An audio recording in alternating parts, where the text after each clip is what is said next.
ఇక కర్ణాటకలో గృహలక్ష్మి పథకం ప్రారంభమైంది. కాంగ్రెస్ పార్టీ చెప్పిన మాట నిలబెట్టుకుందని ఉత్తమ్ కుమార్ రెడ్డి అన్నారు.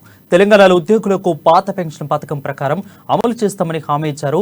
రేషన్ బియ్యంలో 1 కిలో రాష్ట్ర ప్రభుత్వం ఇస్తే 5 కిలోలు కేంద్ర ప్రభుత్వం ఇస్తుందని తెలిపారు. కేసీఆర్ ఇచ్చిన హామీలు అమలు చేయలేదని 9 ఏళ్లు రాష్ట్రాన్ని దోచుకోవడానికి కేటాయించారని విమర్శించారు. కాంగ్రెస్ పార్టీ ఇచ్చిన మాటను ఏనాడు తప్పలేదని, దానిని కర్ణాటక ప్రభుత్వమే సాక్ష్యమని అన్నారు.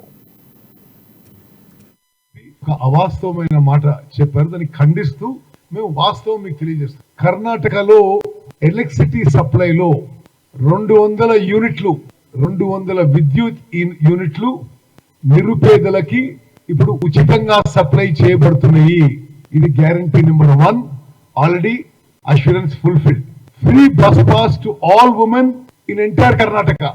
దానికి 3,05,00,000 మంది మహిళలకి ఉచిత బస్ ప్రయాణము అమలు చేయడం జరుగుతుంది. Guarantee number 2. గ్యారంటీ నెంబర్ 3 ఈ రోజు నుంచి గృహలక్ష్మి స్కీమ్ అమల్లోకి వచ్చింది. అంటే ప్రతి మహిళకి నెలకి 2,000 రూపాయల చొప్పున ఇవ్వడం జరుగుతుంది. Guarantee number 4 Annabhagya scheme. ఈ స్కీమ్ కింద నెలకి 5 కిలోల బియ్యం గాని 5 కిలోల బియ్యం ఈయన నెలల్లో 5 కిలోలకి 34